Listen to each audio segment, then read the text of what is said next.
I create my outline and then my bullet points, and then I sort of flesh bits out, but I don't script it completely. But I do, this is the weird thing, right? I do need to make sure I know where I'm going with it, because otherwise you Mm-hmm. get so into the words and then the technology, you think, oh, what am I saying here? Where am I? It's a weird, I don't know if you ever had that. It's a kind of a weird thing where you're in it, but yeah, it's I just want to, having the words there brings you back to it. But yeah, I do make sure I get the points out, because I also want to stay on topic, because it would be very easy to start on one area and then go off into 10 other things, and then that just wouldn't be helpful to anybody. Right. No, I'm glad you do bullet points. That's essentially what I do. Like, I'm looking at this page right now with all my questions, a lot of bullet points, a lot of talking points.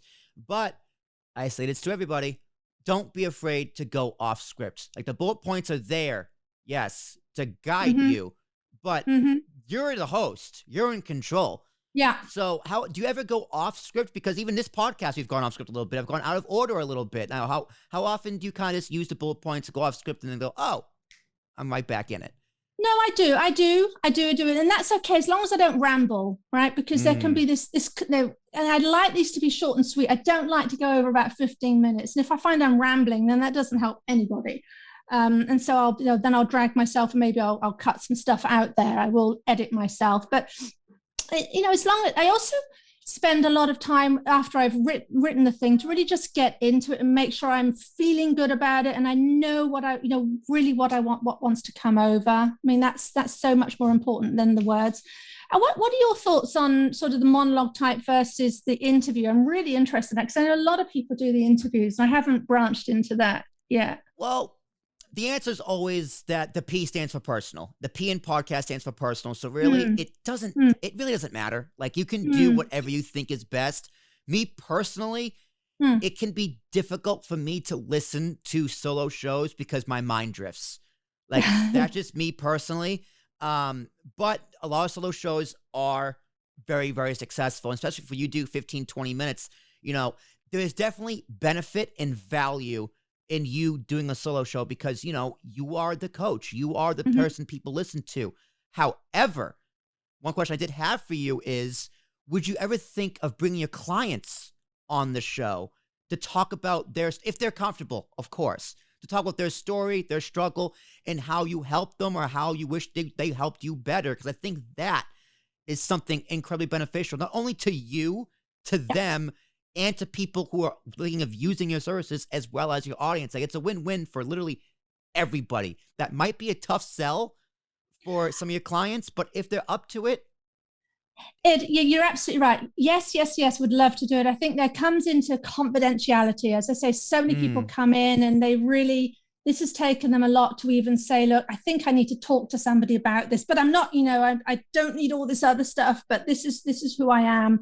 And just to be able to, because I don't like to label people at all. We don't talk about having problems. This is just something that we're working through. So yes, but that is something I've come up against already. So it's a case of just, I figure the more I do the podcast and it gets out there and the clients get comfortable with that, with hearing, my voice out there and talking about the stuff they've been through, that would then become a reality. right. And you could also It's branch out to a lot of different aspects too. Like, you could talk to doctors, right? People, yeah. AA leaders, right? The people who are in AA or have come out of AA, you have their 10-year chip, right?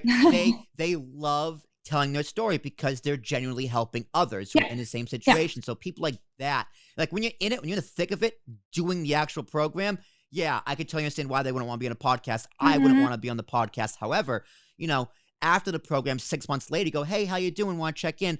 Want to be my guest, my podcast? I just want to see how you're doing, right? Something like that, you'd probably find more success. Or just keep it on alcohol. Talk to people in distilleries, right? How they make the alcohol, right? That could be a little bit of crossing swords, which is like, okay, you're making this alcohol. Do you ever think about like I don't want to call credit, maybe be like a loaded question, but let's think about how you're affecting people, right? Like stuff Yeah, like that. Or if you're generally curious, like, how wine is made, how you come up with the levels of alcohol to put in, like, and how all that work is for educational purposes, something like that could also be fascinating. that would be useful. And there's, I don't know about it, how it is in the US, but certainly there's been an explosion in these alcohol-free drinks as well now, which a lot of people say that's not necessarily a good thing because it's kind of pretend alcohol. You still got the desire that's going in your head. But I actually disagree. I think there's some really nice stuff. There's really some nice stuff out there. And obviously there's the market has moved on where that's helping people as well, because it is normalized and that it actually is okay that you don't, drink alcohol, but you still want to be hanging out in the bar. Just because you don't drink doesn't mean because I go to bars all the time. I go to restaurants all the time. I mean, you don't sort of I don't sit in a cave and say, I'm not going to go near any of it. So my advice to you would be definitely branch out, because you're doing a solo show on a very particular topic, and there's only so many things you can talk about before you run out of ideas, right? And with guests, just more ideas come, they keep flowing, and you can keep going forever. Because like you just started. How long do you think you're going to keep going? How long do you want to keep going? Like, is this something you're going to do to get a time, or is something, after a year, I think my mission is accomplished? Oh boy, this should be a fun one in the comment section. All right, tell me, do you prefer the interview style, the monologue style, a combo of both? What do you think of my advice? Am I right, wrong, somewhere in the middle?